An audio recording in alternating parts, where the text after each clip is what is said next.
Shalom saudara-saudari yang terkasih, tema renungan kita Yesus nama di atas segala nama yang dibawakan oleh Pendeta Drison Ginting.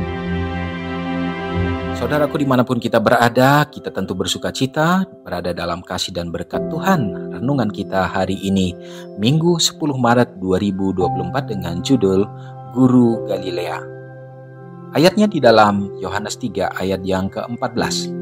Dan sama seperti Musa meninggikan ular di padang gurun, demikian juga Anak Manusia harus ditinggikan. Sesudah kematian Stefanus, bangkitlah melawan orang-orang percaya di Yerusalem suatu penganiayaan yang sangat kejam, sehingga mereka semua kecuali rasul-rasul tersebar ke seluruh daerah Yudea dan Samaria. Tetapi Saul berusaha membinasakan jemaat itu, dan ia memasuki rumah demi rumah dan menyeret laki-laki dan perempuan keluar dan menyerahkan mereka untuk dimasukkan ke dalam penjara. Tentang semangatnya dalam pekerjaan yang kejam ini, ia mengatakan pada waktu belakangan, bagaimanapun juga aku sendiri pernah menyangka bahwa aku harus keras bertindak melawan nama Yesus dari Nazaret. Hal itu kulakukan juga di Yerusalem. Aku bukan saja telah memasukkan banyak orang kudus ke dalam penjara untuk menyangkal imannya, dan dalam amarah yang meluap-luap, aku mengejar mereka bahkan sampai ke kota-kota asing. Bahwa Stefanus bukannya satu-satunya yang menderita kematian boleh kelihatan pada perkataan Saulus sendiri, tetapi aku juga setuju jika mereka dihukum mati dalam Kisah 26 ayat 9-11. Pada masa bahaya ini, Nikodemus datang ke muka dalam pengakuan yang tidak khawatir akan imannya dalam juru selamat yang disalibkan. Nikodemus adalah seorang anggota Sanhedrin dan dengan orang-orang yang lain telah digerakkan oleh ajaran Yesus. Sementara ia menyaksikan pekerjaan Kristus yang ajaib, keyakinan telah berakar pada pikirannya bahwa inilah yang dikirim oleh Allah. Terlalu sombong untuk mengakui dengan terbuka bahwa dirinya sendiri di dalam simpati dengan guru Galilea itu, ia mengupayakan secara diam-diam. Dalam wawancara ini, Yesus telah membukakan kepadanya rencana keselamatan dan tugasnya ke dunia ini. Namun, Nikodemus masih ragu-ragu. Ia menyembunyikan kebenaran dalam hatinya dan selama 3 tahun hanya sedikit buah-buah yang nyata. Tetapi biarpun Nikodemus tidak mengakui Yesus secara umum, ia seringkali merintangi rencana imam-imam Sanhedrin untuk membinasakan dia. Bila pada akhirnya Kristus telah ditinggikan di atas salib, Nikodemus teringat akan perkataan yang telah diucapkannya kepadanya pada wawancara di waktu malam di Bukit Zaitun. Dan sama seperti Musa meninggikan ular di padang gurun, demikian juga Anak Manusia harus ditinggikan dalam Yohanes 3:14. Dan ia melihat kepada Yesus penebus dunia ini. Bersama Yusuf Arimatea, Nikodemus telah menanggung ongkos penguburan Yesus. Murid-murid takut untuk menunjukkan diri mereka sendiri sebagai pengikut-pengikut Kristus. Tetapi Nikodemus dan Yusuf dengan berani telah datang untuk menolong mereka. Pertolongan orang-orang yang kaya dan terhormat ini sangat diperlukan pada saat kegelapan itu. Renungkan lebih dalam, bagaimana saya dapat menghindari mengabaikan mereka yang mungkin tidak mengakui Kristus secara terbuka. Saudara yang kekasih dalam nama Tuhan, kita mendapatkan satu kisah yang luar biasa. Pada saat Yesus datang dan menunjukkan teladan, dan begitu banyak orang yang tertarik dan takjub oleh karena kuasanya.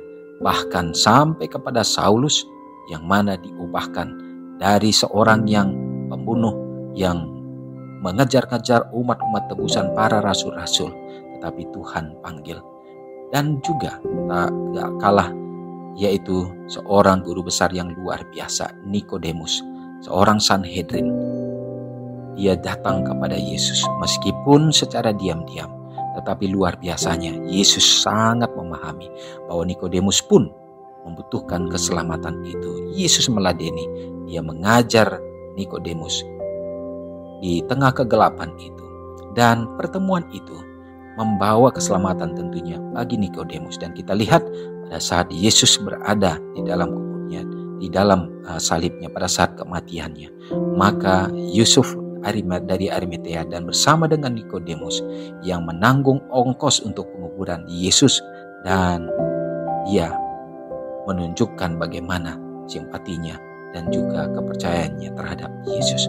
Saudaraku, Yesus sangat mengerti dengan keberadaan kita. Kita tidak bisa menghakimi orang lain, tetapi orang lain semua memiliki hubungan dengan Tuhan. Dan tentunya hubungan itu sangat diperlukan yang akan membawa keselamatan bagi setiap orang di saat dia dibutuhkan. Semoga Tuhan selalu menolong kita untuk tetap setia, menyebarluaskan akan kebenaran kemana saja, dan bahkan mungkin tidak sekarang ini, tetapi nanti banyak orang yang akan menerima dan diselamatkan. Semoga Tuhan menolong kita. Mari kita sama-sama berdoa. Terpujilah Engkau Allah Bapa yang bertahta dalam kerajaan sorga. Terima kasih Tuhan, hari yang indah, hari yang baik, dan juga kami percaya janji-janji Tuhan akan menjadi bagian kami untuk melewati hari ini. Pekabaran ini meneguhkan kami ya Bapa, supaya kami juga turut terlibat di dalam pelayanan ini. Sama seperti rasul-rasul yang lalu, demikian juga kami harus yakini, percayai bahwa sesungguhnya rintangan akan ada.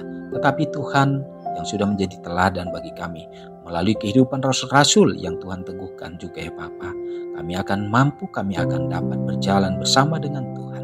Gunakanlah kami Tuhan, jadi murid-murid-Mu. Hari ini Tuhan, dimanapun kami berada, kami serahkan hidup kami ke dalam tangan Tuhan. Dalam segala kebutuhan dan keperluan kami serahkan juga ya Tuhan. Biarlah pekerjaan kami akan menjadi berhasil. Umat-umat Tuhan dikaruniai dengan berkat yang datangnya dari surga. Dan juga dalam kehidupan pelayanan kami Tuhan, biarlah nama-Mu yang akan ditinggikan. Ya Bapa, mendoakan bagi umat-umat Tuhan yang berada dalam keadaan sakit dan lemah iman, Tuhan yang akan memberikan mujizat, menyembuhkan mereka dari sakit penyakit yang ada. Demikian juga meneguhkan dalam iman percaya. Ya Bapa, bagi semua umat-umat Tuhan yang berada dalam masa-masa kesulitan sekarang ini, Tuhan yang akan menolong dan juga menjadi pelepas bagi mereka. Ya Bapa, biarlah iman mereka akan teguh dan mereka tidak akan bimbang kepada-Mu Tuhan. Bagi anak-anak yatim dan juga janda-janda yang membutuhkan dalam hidup mereka, biarlah kuasa Tuhan terjadi ya Tuhan untuk menopang, menolong mereka dan menggandeng mereka, supaya mereka juga merasakan damai, sukacita datangnya dari surga. Ya Bapa, terpujilah Engkau Tuhan. Bila mana hari ini umat-umat Tuhan yang bersukacita merayakan hari ulang tahun, Tuhan juga peliharakan hidup dengan kesehatan dan panjang umur yang Tuhan pertambahkan Bapa.